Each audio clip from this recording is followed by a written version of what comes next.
Okay, we'll get back on this bike. So today we're going to tackle the wiring. It's a mess right now. Not too big of a mess though. So the LED lights back here suck. You can barely see them. Don't like that. So I'm trying to figure out what I'm going to do about that. And this one here is nice and bright, which I do like. So I got to wire it all up. So all the wiring is just dangling out here. I jumper wired everything to see how it works.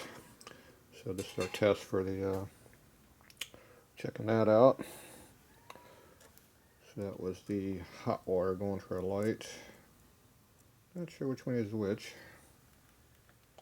But it's pretty dull.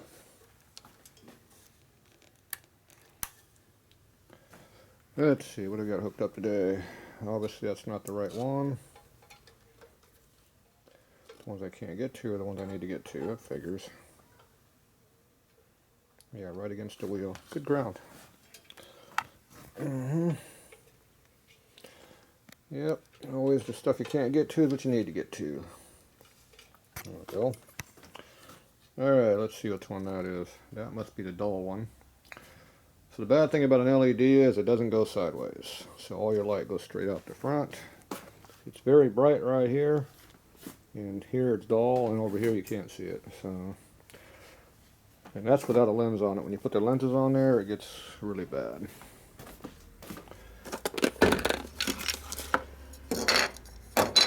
So this one here is the red one.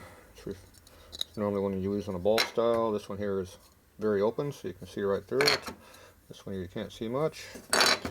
So with this one on there, it's dull, and the other one you can't see it. So there's your brightest you're going to get. As you can see, it doesn't change much. Put this one on there. It's just a spot. See, there's no light to it. Makes it terrible. So I was trying to get some kind of a big bright LED to go in here. I want to use LED because they don't vibrate. I mean, they vibrate. They don't vibrate, dumbass. The bike vibrates a lot being a rigid frame, so an incandescent bulb has a filament in there and it'll break and it'll shake and break. The LEDs are a lot stronger. They still break too, but there's wires on the back side of these things that still vibrate and shake that still make them break. So, but they hold up better. What's nice about this unit, I can put an LED bulb in or not, doesn't matter. They all work. Alright, well that was our one bulb. Now the other one is a little bit brighter. Yep, a little bit brighter. So that would be the brake light. Still not very bright though. Alright, so that's going to have to be figured out. Work in progress, as usual. So, get all these out of the way.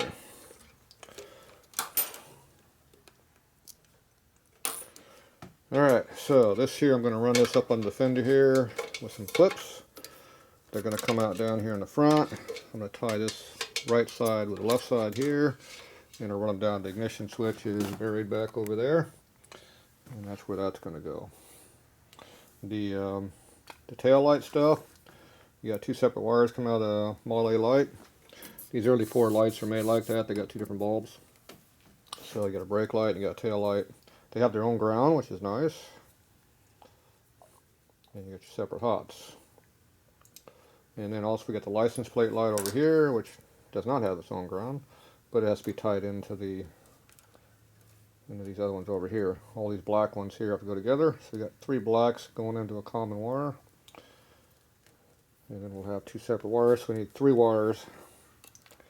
Actually, that black is not going to tie into the black, dumbass. That'd be a ground. It's going to tie into one of these two hot ones, which would be tail light, which would be this one, the bottom one. We'll tie in with that one.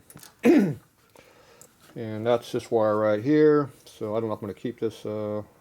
I'm going to update to something more modern, which would be my conduit. Where did my conduit go? Conduit over there. I knew it somewhere. So this is plastic conduit wire. So this is shrink tubing. Shrink tubing shrinks. Conduit is hard plastic. It doesn't shrink.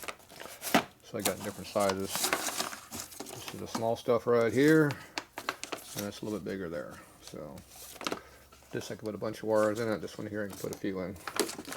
Now the bigger the wire you have, the thicker the wire size here, the less wire can go through the conduit.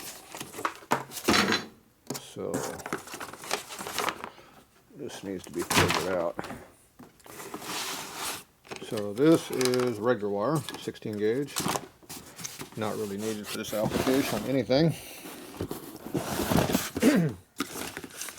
In case you need it. So this is high-end premium wire. And this is 20 gauge. This is automotive grade wire, which is right here what it is. TMXL. TXL crosslink is high-pollutant, expensive-ass wire. So you want good wire, you get it from Waytech. They sell online. Took me years to find this place to get good wire. So this wire here will take heat, chemicals, gasoline, you name it, you throw at it, it don't care. And it's got very small insulation and big wire through the center. So even though it's really, really small, it has a lot of wire in it. They'll carry a lot of load. So this one here is a 16 gauge wire. This is a 20. See how much smaller it is. And I have some 18 gauge of this stuff that is half the size of the 16 gauge. When you get 18 gauge wire, it's a third smaller. So when you got small wire like this, that will take the load. You can go ahead and put it through the small conduit, which is a little smaller like this, and this is easy to hide. Versus the bigger stuff, wherever it ran off to, this stuff, it's harder to hide. And if you have to go really big, it gets even harder. So anyway, that's different quality of wire. So I got a bunch of different stuff. So over here, I probably need to go upstairs and get me some 18 gauge wire, because I think that's what we're going to use here. Or I'll just use some of that stuff I brought with me. These colors here. Just need to make a little short piece, it doesn't matter. Alright, so this one here, we got the on-off switch that's right here. So that comes up off the ignition switch way down there. Works its way up through the system, ties in right in here, and goes up into here. So all I gotta do is take this harness right here, come off of here, go up the switch and back down. And that'll eliminate the you're eliminating the direct feed to your coil and your ignition system. So it has to go through this toggle switch to turn and make the ignition come on and off. So that way she can reach down and shut it off without having to reach down and shut the ignition switch off way down here, which she's having problems doing. So that's too much work. Yeah, the light's on. Good. So that's what I'm going to do. So this has a spade terminal up here. I just check to make sure this would work. Yeah, these things stick on there good. There we go. So, excuse me. Alright, spade terminals are over here. So I got red ones, and blue ones. I'm not sure what color we're using yet, so I'll bring both of those out. So I'm going to go ahead and make that system work. Alright, so basically the easiest way to get the wires on the coil is take the coil off the bike. So it looks like that's a 7/16 and an Allen. So we'll go ahead and do that.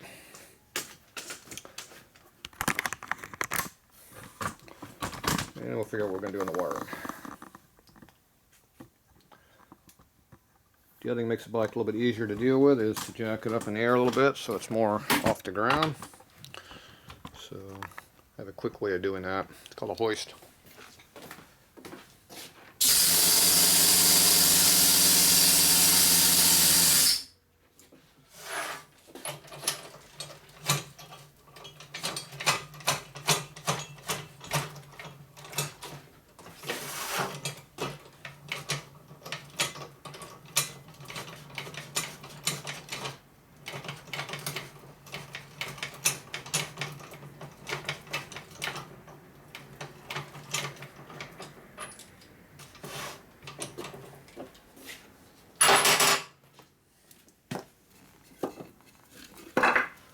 And a nice piece of wood.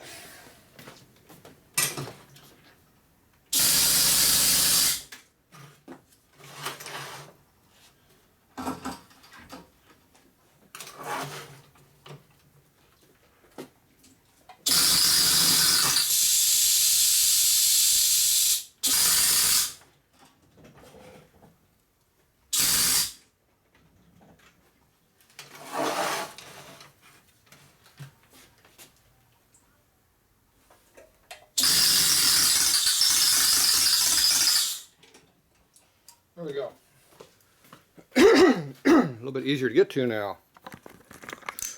So now it's up here, eyesight. So now I can see stuff real easy. I don't have to bend down. So we got the rear wheel sitting on top of the motor stand here, which ain't gonna go anywhere. A little offside. I have to center it up a little better. And then we got that there, and obviously we're still holding up here on the hoist. So well, this thing's a lot easier to work on. You don't have to bend down and screw around with it. All right, so I like that part. Damn, be one of those days in my throat. Okay, let's get this up a little higher now. All right, let's go take this apart and see what we get in here. Work on this a little bit.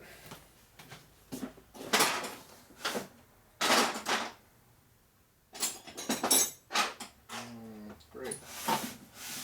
Tools are missing.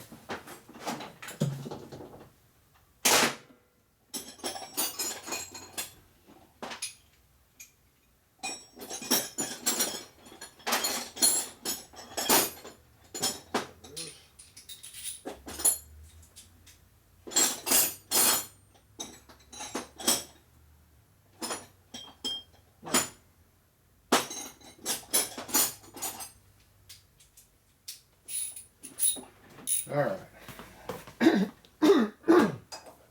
Man. Okay, so we're going to take the coil off now. Just quick and simple.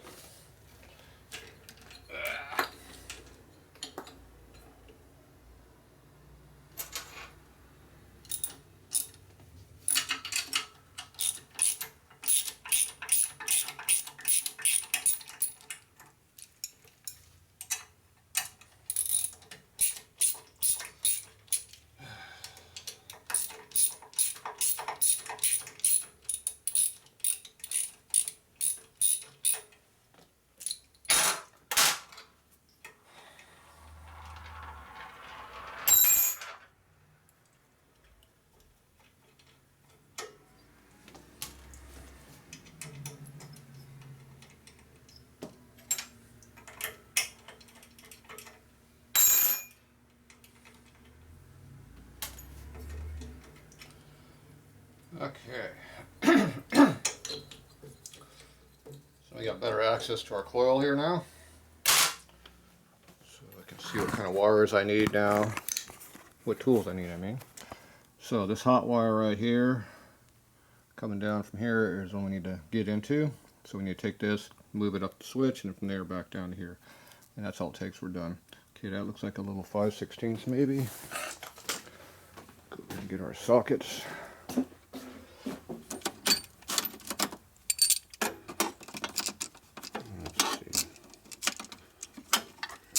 Guess one of these small ones like this. Yeah, it might be this one too, just in case.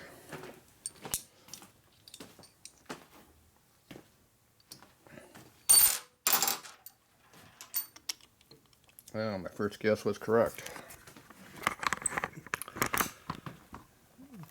Over the years, you get really good at guessing on sizes.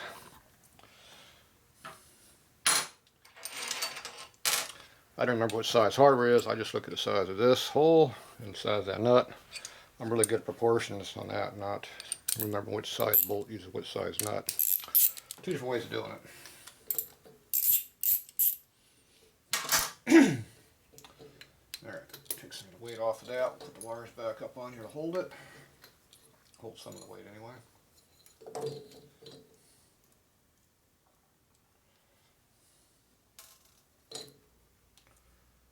Door washer.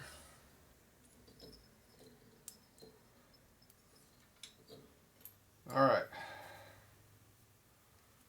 So that one wire is the only one I got to butt into. Over there. Looks like we're going to need a 3/16 wire for that. Let's see.